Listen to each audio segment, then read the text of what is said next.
Welcome to Mastering Your Monday podcast, and this is the show that talks about boundaries, work-life balance, and living a life where you have control. This is for highly driven professionals who want to develop a more balanced professional and personal life and live out their true values. Those who are ready to grab the reins and change the status quo. The professional who's ready to have a life again and who's ready to take a stand, living in a way that you feel respected, valued, and fulfilled each and every day. We talk about topics like setting boundaries, taking risks, life management, and all the tips, techniques, and strategies to help you master your Monday, one day at a time.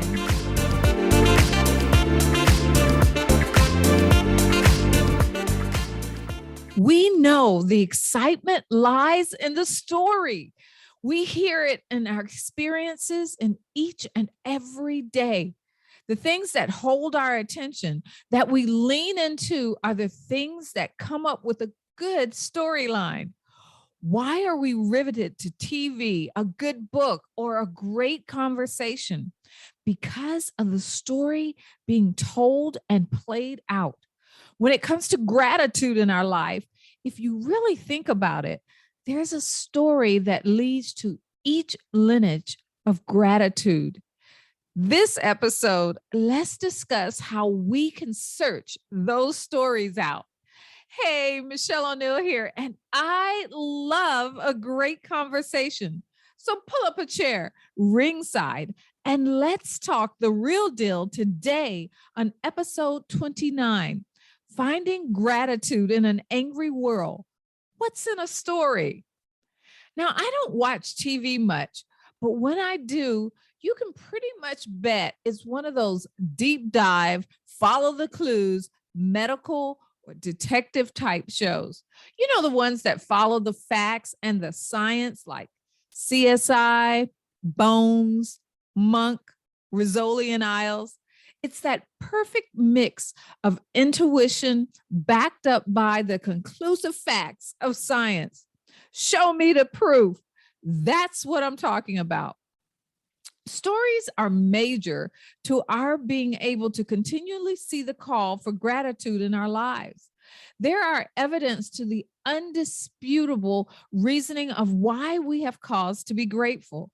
They remind us of all the things that could have happened, that should have happened, but didn't. And those wonderful things that did happen. Each of our stories have a moral, and that's where we glean the gratitude. We must search for those clues of gratitude in every aspect of our life. We must uncover them in the mundane, the comedy, the horror, the drama, and the documentaries of our lives. And believe me, we have a little bit of all of them, especially maybe a lot of drama in some of our lives. Now, while searching through our lives for stories, we must implement two search principles in order to be successful in our gratitude sleuthing.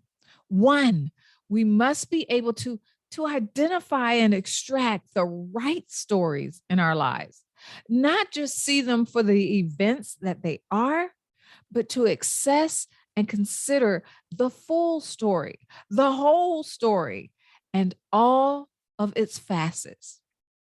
You know, first, every story has a beginning, a middle, and an end, and they have multiple characters too. We can't ignore or skip a single section or character, or we might just miss an important hidden clue. And second, we must be able to look at our stories objectively, look at them through the emotions and not to nullify our emotions because they're real. They are what we really feel. And whether they're right or wrong, we must look at them, not to let them drive our perspective. But this frees us up to see the lessons in the story. You see, it's the cause and the case, the gratitude is in the lesson. I remember one specific story that illustrates it to a T. This one incident shifted how I viewed life from that day forward. Now, don't get me wrong. I didn't always get it perfect after this incident, but I processed the experiences and the events in my life a whole lot different after this incident. So here's what happened. Now, it was April 1st, 1991, April Fool's Day. How apropos. I found myself in a head-on car collision that actually knocked the wind out of my chest and totaled my car. And I'm serious. I felt like the steering wheel just concaved, my chest concaved around the steering wheel.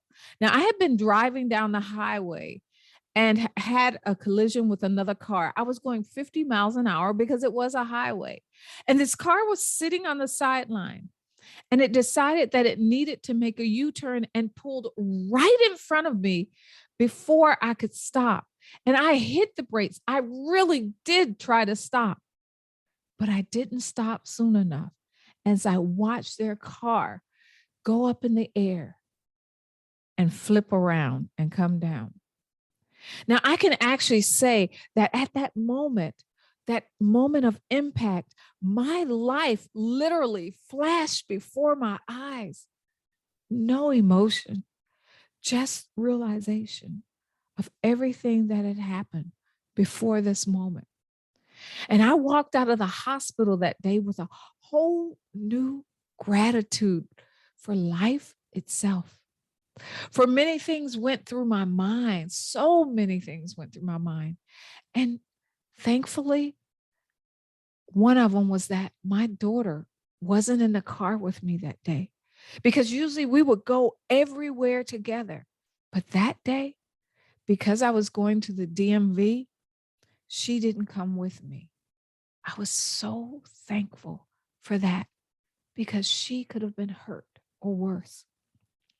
I was thankful that my injuries were not more extensive than they were.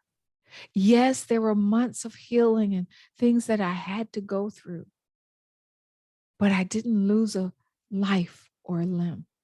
And then I was grateful that my car was strong. It was a Mazda, and it was able to take that impact and not buckle totally. And I was grateful at that moment.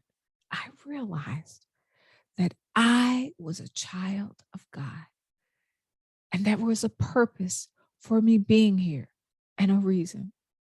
Now, that gratitude overflowed to everything and everyone who touched my life from that point forward. And there is that ever-present clarity that continues to rest with me today that leads me to my next point. Flowers of gratitude. Gratitude is meant to be shared with others. We're not to hoard it and to savor it with some, like some animal with a tasty morsel, just want to have it all to themselves. We're to share it like it's the best kept secret, and we can't wait. In fact, we're bursting with the need to get it out. I love sharing the story of what my brother and sister and I did for my mom a few years back.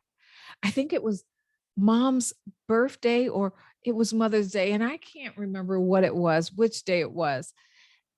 And they're both important days. But the matter is, we were celebrating mom. And I got to thinking before we did, what can we do special this year? What can we do for mom that we've never done before? And I was thinking about all the lessons and the impact that she had on my life, and how that the impact that she had, how they were fundamental to a lot of the decisions that I make now, here, today. There was one particular lesson that actually shaped how I lived my life today and how I approached the challenges in my life. With that said, I knew I wasn't the only one who garnered such wisdom from mom. especially us who actually lived in the house with her. So I suggested that each one of us make a video recording of the impact that she had on our lives. And it didn't take us long. We each recorded a story, a mom story, as I call it, and put them together in one video presentation. And we gave it to her on her special day. We took her over to the couch and we each sat down. One of us stood behind us, one sat on one side and one sat on the other side. And I hit play. And what I love is that we were able to give her a disc for safekeep. Now, they don't do discs anymore. They do all the streaming. But there's something so precious about this disc so that she could revisit her flowers as often as she wanted to in the future. You know, presenting mom with her flowers while we were able to enjoy that moment with her allowed us to reflect together on the blessings of having such a nurturing, loving person in our lives to guide us and who shared her wisdom with us. And it also allowed us the opportunity to let her know just how much she meant to us and to show it in a way that she could enjoy it right now. And finally, it created a new memory that would not only linger in our hearts and mind, but that would graciously impact our relationships moving forward. Giving someone their flowers is that ability to celebrate the good and the value that you have and had the honor to experience, that you had the honor to experience through them, and to let them know it hadn't gone unnoticed. Now, did you see that? I shared two amazing stories that I pulled out of my life and was able to share and give the lessons that I learned with you. But more importantly, I can also relive them again and again to remind me of all the amazing opportunities that I've had to find gratitude and feel grateful. And with that said, I am so grateful you were able to hang out with me today for our ringside chat. Let me tell you, you are amazing.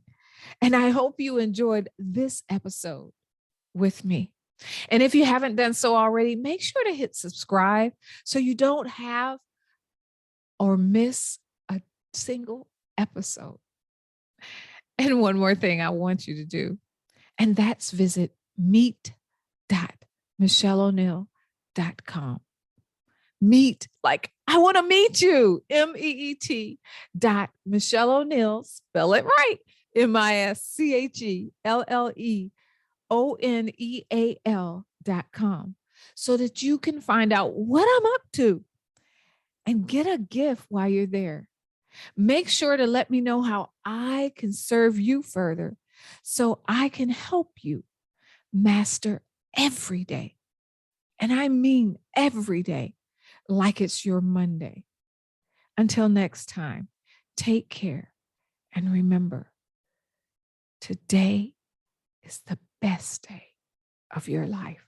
Take care. Bye-bye. I want to thank you for listening to the Mastering Your Monday podcast. I hope you learned at least one tip or technique you can walk away with and implement today. Don't forget to subscribe, rate, and review the show, and let us know how much you enjoyed it and what you learned from this episode. We honor your time and your commitment to Mastering Your Monday podcast. And as always, we want to remind you, you are cherished, respected, valued, and in control. See you on the next episode.